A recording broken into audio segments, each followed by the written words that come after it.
हरे कृष्णा। प्रत्येक वर्ष आषाढ़ मास के कृष्ण पक्ष में आती है योगिनी एकादशी। इस योगिनी एकादशी की आप सभी को बहुत सारी शुभकामनाएं। चातुर्मास शुरू होने से पहले इस एकादशी का पालन किया जाता है।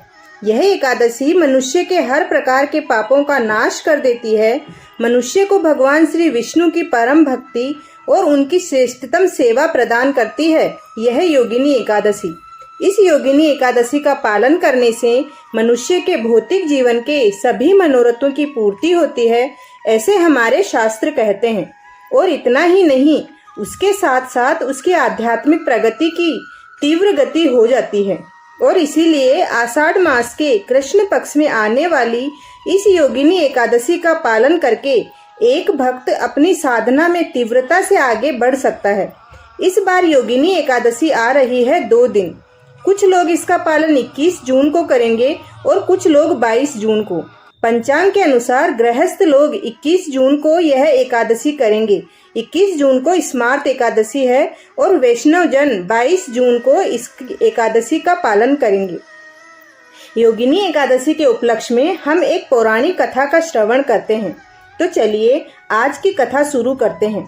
योगिनी एकादशी के महत्व का वर्णन करते हुए एक समय युधिष्ठिर ने भगवान श्री कृष्ण से पूछा, हे जनार्दन, आपने मुझे निर्जला एकादशी की महिमा तो सुना दी, लेकिन अब मैं आषाढ़ मास में आने वाली एकादशी के विषय में सुनना चाहता हूँ। युधिष्ठिर महाराज का यह प्रश्न सुनकर भगवान श्री कृष्ण स्वयं इस पवित्र योगिनी एकादशी की महिमा का वर्णन करते हुए कहते हैं कि योगिनी एकादशी का पालन करना मनुष्य के समस्त पापों का नाश हो सकता है। सुमेरु पर्वत के समान पाप राशि को नष्ट कर सकती है यह योगिनी एकादशी। जो भी मनुष्य इस एकादशी का श्रद्धा और नियम पूर्वक पालन करता है, उसके समस्त पाप कर्मों का नाश हो जाता है और उसके जीवन में मनुष्य का पुण्यों का सूर्योदय होता है। तो चलिए इस योगिनी एकादशी के उपलक्ष्य में हम भगवान श्री कृष्ण की एक सुंदर लीला का श्रवण करते हैं। आज के इस विशेष कथा का आरंभ करते हैं। एक समय जब भगवान श्री कृष्ण का जन्म इस धरातल पर होने वाला था, उस समय श्रीमती राधा रानी अत्यंत दुखी हो गई। उन्होंने भगवान श्री कृष्ण से कहा कि वह उनके विरह में एक क्षण भी जीवित नहीं रह सकती। तो इसके उत्तर में भगवान श्री कृष्ण ने उन्हें अपने साथ इस धरातल पर अवतरित होने के लिए कहा। लेकिन राधा रानी भगवान से कहती है, हे प्रभु, जहाँ वृंदावन नहीं, यमुना नदी नहीं और गोवर्धन पर्वत भी नहीं, वहाँ मेरे मन को सुख नहीं मिलता। ऐसे वचन सुनकर भगवान श्री कृष्ण ने उसी समय अपने धाम से 84 कोस भूमि गोवर्धन पर्वत और यमुना नदी को भूतल पर उतार दिया और इस प्रकार गोवर्धन पर्वत का इस धरातल पर आविर्भाव हुआ। यह उस समय की बात है जब भगवान श्री कृष्ण वृंदावन में अपनी दिव्य बाल लीलाएं कर रहे थे। वह दिवाली का अगला दिन था। नंद महाराज और सभी ग्वाल बाल इंद्र यज्ञ की तैयारी में व्यस्त थे। उस समय 7 वर्ष के कृष्ण अपने भाई बलराम के साथ वहां पहुंचे। आकर सीधे ही उन्होंने अपने पिता नंद महाराज से पूछा, हे पिताजी, यह आप क्या कर रहे हैं और जो भी कर रहे हैं वह किसके लिए कर रहे हैं? हम यह यज्ञ किसके लिए कर रहे हैं? तो नंद महाराज ने प्रेम पूर्वक हंसते हुए अपने पुत्र को समझाया, पुत्र, हम इंद्र यज्ञ की तैयारी कर रहे हैं।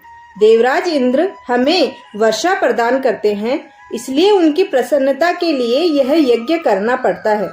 लेकिन श्री कृष्ण ने इसका विरोध करते हुए कहा कि पिताजी, हमारा जीवन तो वास्तव में हमारी गाय, बैल और इस गोवर्धन पर्वत पर निर्भर करता है, ना कि इंद्र की कृपा पर। इंद्र तो केवल भगवान विष्णु के आदेश का पालन कर रहे हैं। इसलिए बाबा, इंद्र के लिए यज्ञ करने की कोई आवश्यकता नहीं है। वास्तव में तो हमें गोवर्धन की पूजा करनी चाहिए। और कृष्ण के ऐसे बुद्धिमान तर्क को सुनकर आखिर नंद महाराज को अपनी हार स्वीकार करनी पड़ी। उन्होंने सभी ग्वालों से इंद्र यज्ञ के बजाय गोवर्धन पूजा की तैयारी करने के लिए कह दिया। यह सुनकर सभी वृंदावन वासी भी प्रसन्न हो गए और तैयारी करने लगे अपने प्रिय गोवर्धन पूजा की। समस्त सामग्री और भोग लेकर वे पहुंच गए गोवर्धन पर्वती की तलहटी में। ब्राह्मणों द्वारा वैदिक मंत्रों से विशाल यज्ञ का आयोजन किया गया। सभी ने अत्यंत आदर पूर्वक गोवर्धन पूजा की काम में हिस्सा लिया। गिरिराज गोवर्धन पर्वत को अन्नकूट का भोग लगाया गया और उसके बाद ब्राह्मणों को भर पेट भोजन दिया गया। उन्हें गाय दान में दी गई और फिर सभी को विभिन्न प्रकार का स्वादिष्ट भोजन प्रसाद खिलाया गया। इसके बाद सभी ने नए वस्त्र और आभूषण धारण किया और अपनी गायों को आगे रखते हुए गोवर्धन पर्वत की परिक्रमा करने लगे। वे सब ढोल नगाड़े बजा रहे थे। उनके पीछे सुंदर कपड़ों में सजी गोपियां श्री कृष्ण के गुणगान गा रही थी। ब्रह्मदेव मंत्रों का उच्चारण कर रहे थे। इस प्रकार परिक्रमा पूर्ण होने के बाद गोवर्धन पर्वत के रूप में श्री कृष्ण स्वयं प्रकट हुए और उन्होंने कहा, मैं गोवर्धन पर्वत हूँ। मैं आप सबकी पूजा से अत्यंत प्रसन्न हुआ हूँ। इस प्रकार कहते हुए उन्होंने उनके अर्पित सारी भोजन सामग्री खा ली। सभी ग्वाल बाल और गोपियां गोवर्धन को प्रणाम कर अपने अपने घर लौट आए। अब देखिए, देवराज इंद्र को अपनी पूजा छोड़कर गोवर्धन पूजा ब्रजवासियों के द्वारा की गई, यह उन्हें बिल्कुल पसंद नहीं आई। जब उन्होंने देखा कि वृंदावन वासियों ने उनकी पूजा करने के बजाय गोवर्धन पर्वत की पूजा की है, तो उन्हें बड़ा क्रोध आया। उन्हें लगा कि उनका तो अपमान हुआ है। उन्होंने उसी क्षण अपने सबसे भयंकर प्रलय रूपी बादलों को बुलाया, वृंदावन को भीषण वर्षा द्वारा नष्ट करने का आदेश दे दिया और देवराज का आदेश पाते ही सारे बादल गर्जना करते हुए वृंदावन पर टूट पड़े। चारों ओर भयंकर वर्षा होने लगी। वायुदेव के सैनिकों ने तूफान मचा दिया। बादलों ने खंबे जैसी मोटी मोटी बूंदें करके वर्षा करने लगे। कुछ ही समय में संपूर्ण वृंदावन में बाढ़ आ गई। गायों ने अपने बछड़ों को अपने नीचे छुपा दिया। लोगों के घर बिखर गए और बिजली और वर्षा से बचने के लिए वह इधर उधर भागने लगे। ऐसी अवस्था में उन सभी ने भगवान श्री कृष्ण का आश्रय लिए और आश्रय लेते हुए कहा, हे कृष्ण, आप भक्त वत्सल हैं। इंद्र के क्रोध से कृपया हमारी और इन गायों की रक्षा करें। जब भगवान श्री कृष्ण ने देखा कि इस अभिमानी इंद्र के कारण सभी वृंदावन वासियों को कष्ट मिल रहा है, तो उन्होंने कहा, हे वृंदावन वासियों, अब भय ना करें। हमने अपने गोवर्धन की पूजा की है, वहीं आपकी रक्षा भी करेंगे। इसलिए अपने परिवार और गायों के साथ मेरे साथ चलें। हम उनकी शरण में जाते हैं। श्री कृष्ण सभी वृंदावन वासियों के साथ गोवर्धन के पास पहुंच गए। वहां जाकर उन्होंने अत्यंत सरलता से बाएं हाथ की उंगली छोटी उंगली से गोवर्धन पर्वत को उठा लिया। सभी वृंदावन वासियों को आदेश दिया कि वह सब गोवर्धन के नीचे आ जाए। नंद महाराज, यशोदा मैया और सभी वृंदावन वासी गोवर्धन के नीचे आ गए। इंद्र की प्रचंड वर्षा से बचने के लिए भगवान श्री कृष्ण ने सुदर्शन का आह्वान किया। वह सुदर्शन चक्र अपने प्रचंड तेज से उस वर्षा के जल को अंदर आने से रोक रहा था और तभी शेषनाग ने गोवर्धन के भारी तलहटी पर कुंडली मारकर दीवार खड़ी कर दी, जिससे बाढ़ का पानी अंदर ना जा पाए और अंदर में वृंदावन वासी बिना किसी भूख और प्यास के अपने श्री कृष्ण के मुख का रसपान करते रहे। इस प्रकार 7 दिन और 7 रात्रि तक श्री कृष्ण ने गोवर्धन पर्वत को उठाकर सभी वृंदावन वासियों की रक्षा की। 7वें दिन जब इंद्र अपना ऐरावत पर बैठकर वज्र से प्रहार करने के लिए पधारे, तो भगवान श्री कृष्ण ने उसके हाथ और पैर बांध दिए। इंद्र अत्यंत भयभीत हो गए और उसी क्षण वहां से अपनी सेना के साथ भाग गए। उनके जाते ही वृंदावन में सारा बाढ़ का पानी अदृश्य हो गया। फिर से सुंदर धूप निकल आई और वृंदावन पहले जैसा रमणीय स्थान बन गया। यह देखकर श्री कृष्ण ने कहा, हे मेरे प्यारे वृंदावन वासियों, अब आप सब अपनी पत्नियों और परिवार के साथ बाहर जा सकते हैं।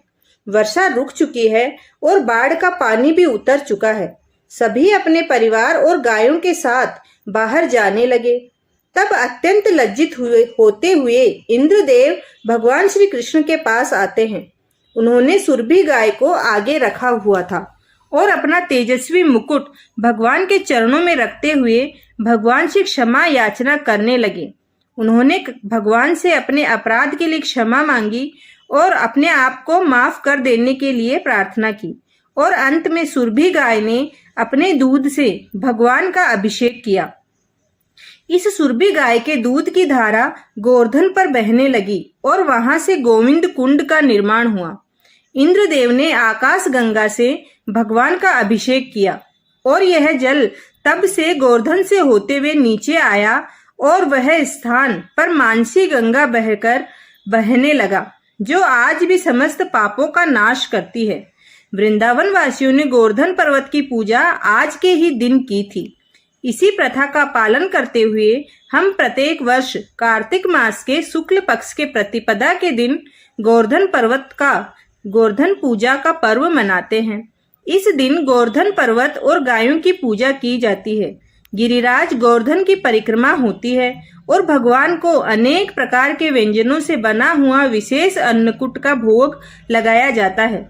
गोवर्धन परिक्रमा के विषय में गर्ग संहिता में बताया गया है कि मुख्य गिरि और देवगिरी पर्वत तथा संपूर्ण पृथ्वी की यात्रा करने पर मनुष्य जिस पुण्य फल को प्राप्त करता है, उससे कई गुना अधिक फल मनुष्य को गोवर्धन की परिक्रमा करने पर मिल जाता है।